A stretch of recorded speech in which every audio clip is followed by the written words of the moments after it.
How do you think I'd feel if you die on the track? 3 laps. 3 laps is a lifetime.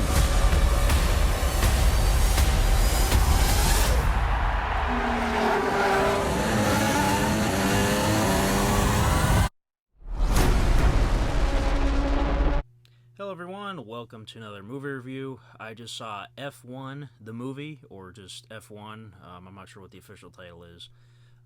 Right now it is 2:15 in the morning. I went to a very late showing, so I need to be very quiet while I review this movie, so bear with me. This, of course, is the long-awaited follow-up for Joseph Kosinski ever since he did Top Gun Maverick 3 years ago, which was my favorite movie from 2022, and I feel like a lot of people's, favorite movie from that year.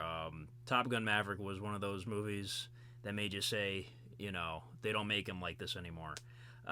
So yes, F1, of course, is every review you're going to watch for this movie is going to compare it to Top Gun Maverick, because obviously same director and same, at the end of the day, it's the same kind of movie. Like, there's a lot of similarities you can draw between the two. In terms of the story and also the filmmaking itself, but how impressive, it really is. At the end of the day, though, Top Gun Maverick is the superior movie. Literally a perfect movie. That's probably my only complaint with this movie, silly enough, is that this movie is not as good as Top Gun Maverick. I do have, another nitpick I'll mention later.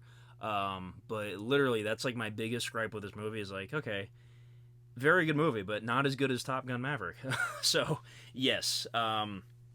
So F1 the movie, of course, is centered around Formula One racing. Now, I don't really watch any sort of racing. I'm not into NASCAR. I'm not into F1. Whatever. Monster Jam. That's not racing.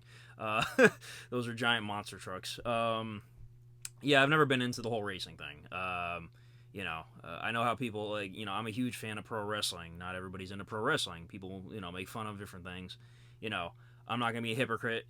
People that say pro wrestling's fake and all that stuff. I'm not going to be like that, but, the way I view racing is okay, people are making a left turn for 100 laps for 5 hours straight or whatever it is. That's my ignorant way of viewing it, and I admit that's very ignorant to say because it's a lot more than that. And I know it. It's just I'm not a fan of it.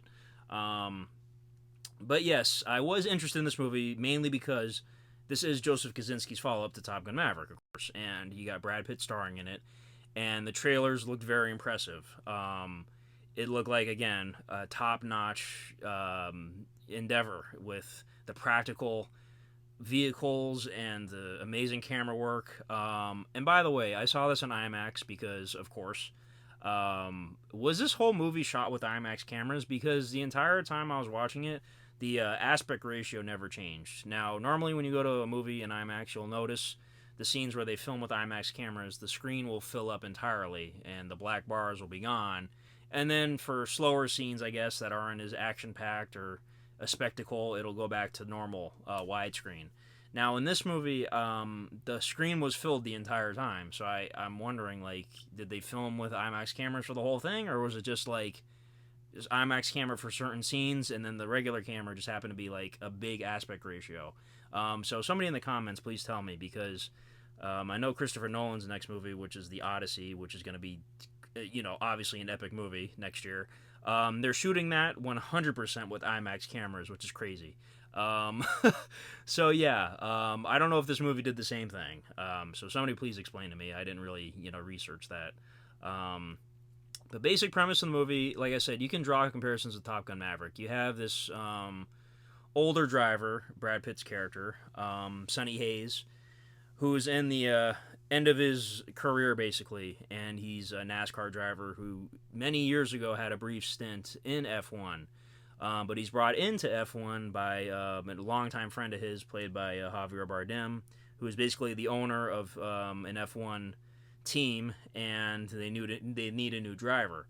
And then, the way F1 works, I guess, is that you have 2 drivers per team during the race. So you have the young driver in the movie, played by Damson Idris. I think that's how you say his name. He was in that show Snowfall which I hear is like an amazing show. I started season 1 a couple years ago, but for whatever reason, I never like continued with it. But everybody tells me Snowfall's like amazing. So let me know in the comments if I should like put some effort into watching that. Right now I'm watching all of Dexter, so that's going to take a long time because it's a lot of seasons.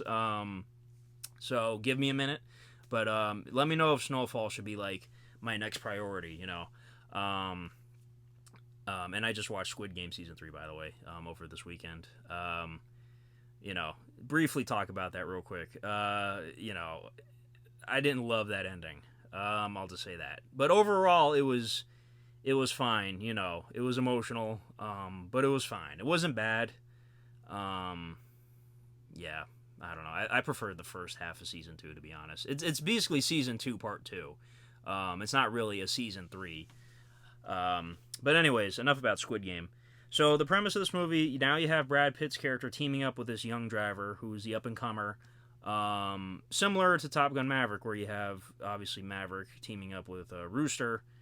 And there's the clash between the two characters, you know, for various reasons. And, you know, there's a love interest in the movie.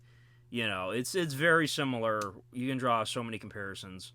Of course, instead of Navy planes, you have, or Navy jets, I should say, you have Formula One cars. You know, it's the same sort of movie.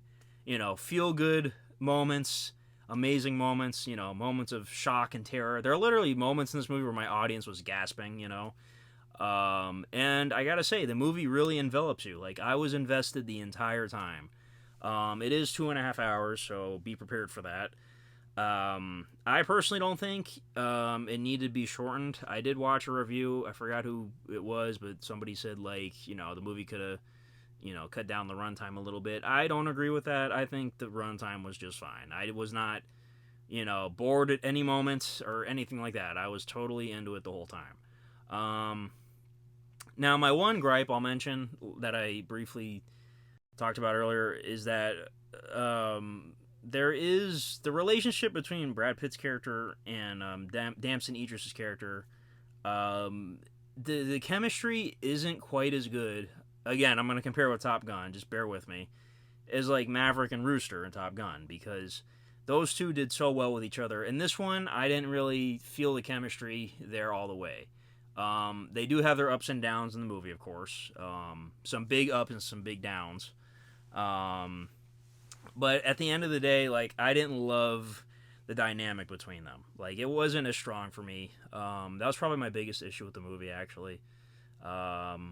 But other than that, like, the filmmaking in this, my God. Oh, and the score by Hans Zimmer. I didn't even know he did the score for this until I saw it. Wow. Obviously, one of the greatest of all time. The score is great.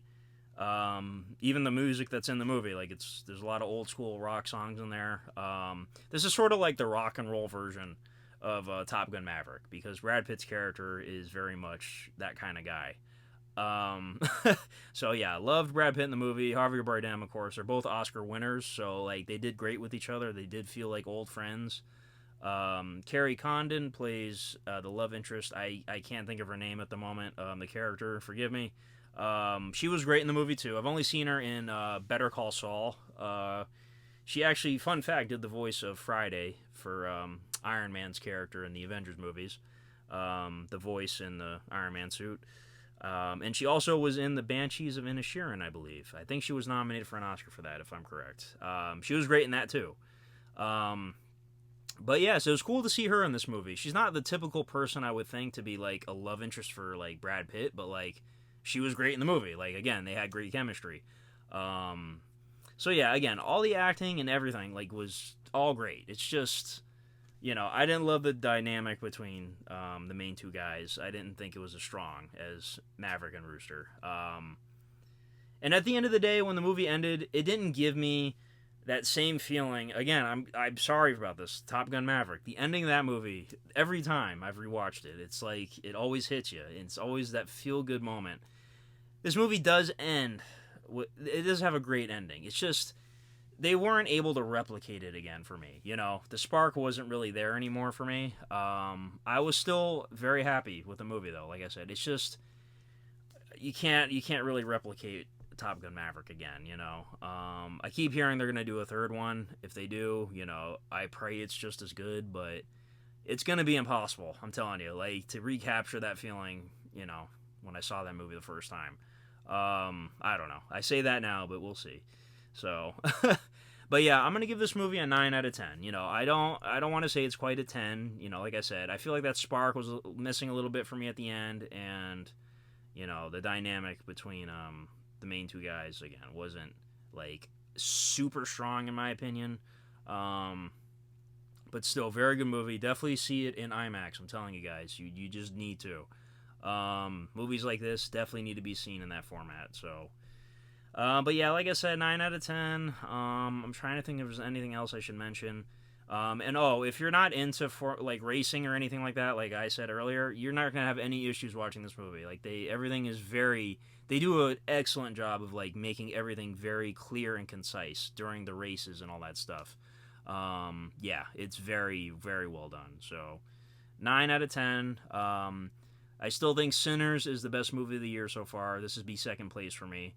I still have yet to give a movie a 10 this year. You know, I'm trying to be much better with my reviews and my ratings now. I don't know if you guys have noticed, but I'm trying to be less lenient like I used to be, you know. I feel like I was handing out 10s left and right, you know, years ago. So I'm changing my ways now. But yeah, and if you guys aren't already following me on my Letterboxd account, please do so. You know, I'm putting all my rankings and reviews and everything on there now, so definitely check that out. And next week we have Jurassic World Rebirth, which, you know, I'm not really even excited for, but I'll still see it, whatever. I'm sure it's going to be fun. Early reviews say, yeah, it's typical Jurassic movie, so, you know, I'm not expecting greatness. And then the week after that, I believe, is Superman, and then, yeah, so we got a few things coming in July, so I'm excited. July is normally the big month, you know, for movies. So, but yeah, let me know in the comments how you felt about F1. And, you know, I'm going to say it again, Top Gun Maverick. How do you feel about this against that movie? Is there anybody that prefers this one? I mean, I'll be shocked. Still a good movie, though. I'm not trying to, like, hate on it, you know. I'm giving it a 9, so... But yeah, I need to go to sleep, so I'm going to edit this video and then just knock out. But thank you guys for watching, and have a good one. Bye-bye.